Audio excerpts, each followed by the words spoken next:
California Task Force to study and develop reparation proposals for African Americans. Content warning. It contains discussions of racial discrimination, sexual assault, torture, lynching, and other forms of extreme violence. Contains unedited historical quotations and photographs of white supremacist hatred, torture, lynching, autopsy, and other forms of graphic violence. Chapter 9. Control over creative, cultural, and intellectual life. 7 Restraints on Black Leisure and Recreation.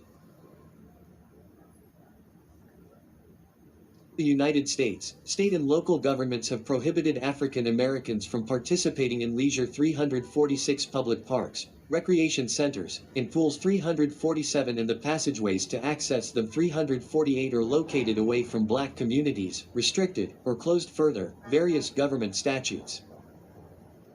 Anti-cruising, anti-gathering, and curfew laws have often targeted African Americans' ability to enjoy leisure time 349. California. The state of California engaged in racist restrictions on black business owners through zoning ordinances, licensing laws, fire and safety codes, and anti-nuisance provisions. Discriminated against black business owners and their black customers. Racist state actions against predominantly black leisure sites. Included denying liquor or food licenses and heightened police surveillance at black-owned bars and restaurants. 350 in Shaw v. California Department of Alcoholic Beverage Control. Tavern owners brought a civil rights action against the California Department of Alcoholic Beverage Control in the city of San Jose in 1986. 351 The black tavern owners sued for violation of their civil rights based upon improper revocation of their liquor license and discriminatory enforcement of the law. 352 The court agreed that the loss of the bar's liquor license was due to racially discriminatory harassment by the San Jose Police Force. 353 Cities in California also used eminent domain to seize the land of black business owners who sought to establish leisure enterprises. The Manhattan Beach authorities in Southern California prohibited the growth and development of black-owned leisure businesses, such as Bruce's Beach. 354 in 1912.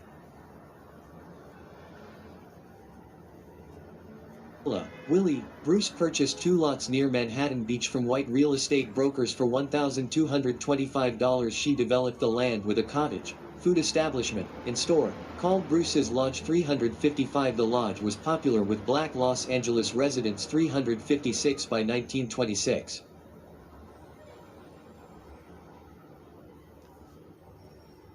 Black families had bought property near the lodge for vacation homes. 357 This caused many white neighbors and beachgoers to complain, harass, and attack the black beachgoers, their families.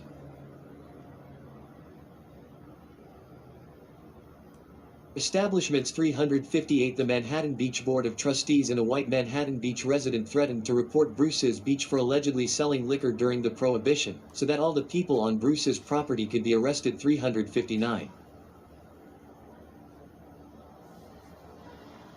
1924, Manhattan Beach authorities enacted new laws with fines and penalties for violations of parking and zoning laws to discourage black visitors. 360 For example,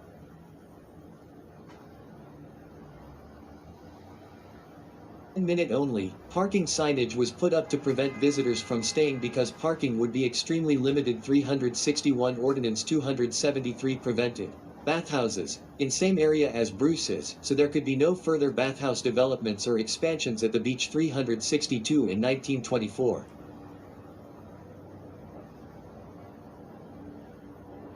Beach authorities used eminent domain to condemn the beach as a public park under the Park and Playground Act of 1909. 363 This action was petitioned for by white citizens in the area, and backed by Ku Klux Klan members, including those who befriended Board of Trustee members. 364 Today,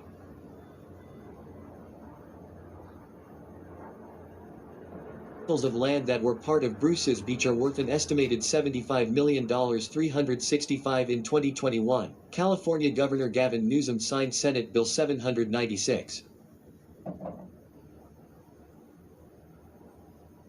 authorizing the county to transfer the land back to the Bruce family after nearly 100 years. 366 The Los Angeles County Board of Supervisors voted unanimously to begin the process of transferring the land. 367 Local governments in the state of California restricted access to public pools for Black Californians. The Brookside Plunge was a public pool in Pasadena, which opened on July 4, 1914. 368 It was initially only open to non-white individuals on Wednesday afternoons and evenings. 369 Eventually opened for a shorter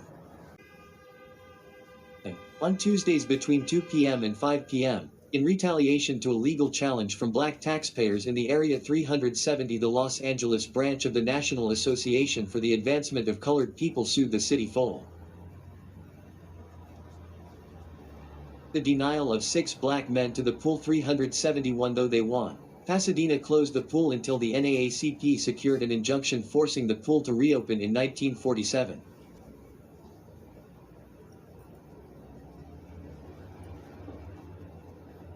Restrictions. 372 The pool site suffered from a lack of financial support and closed in 1983, leading a local swim coach and several donors to form the AAF Rose Bowl Aquatic Center. 373 This center was supposed to be open to all.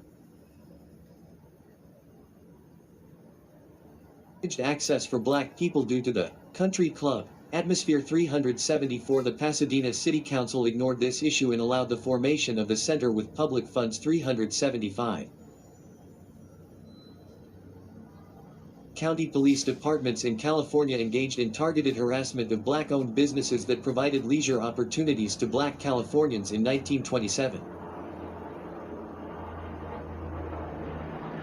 Ridge Country Club was sold to a group of black entrepreneurs. 376 After the Ku Klux Klan burned a cross on the front lawn and white club members sued the previous owner for the sale, the black entrepreneurs were forced to withdraw their bid. 377 Conclusion.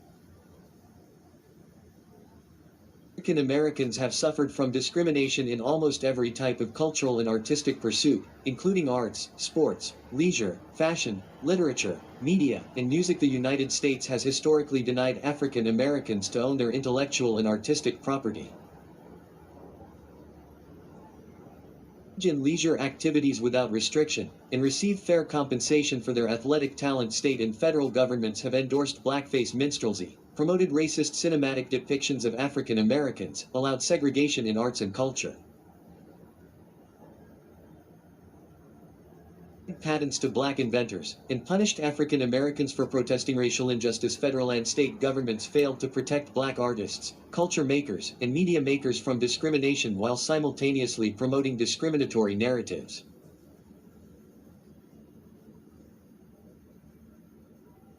African American artists, culture makers, presenters, and entrepreneurs must contend with the legacy of enslavement, as they continue to be deprived of rightful profits from their intellectual, artistic, athletic, and creative labors. African Americans continue to face racial discrimination,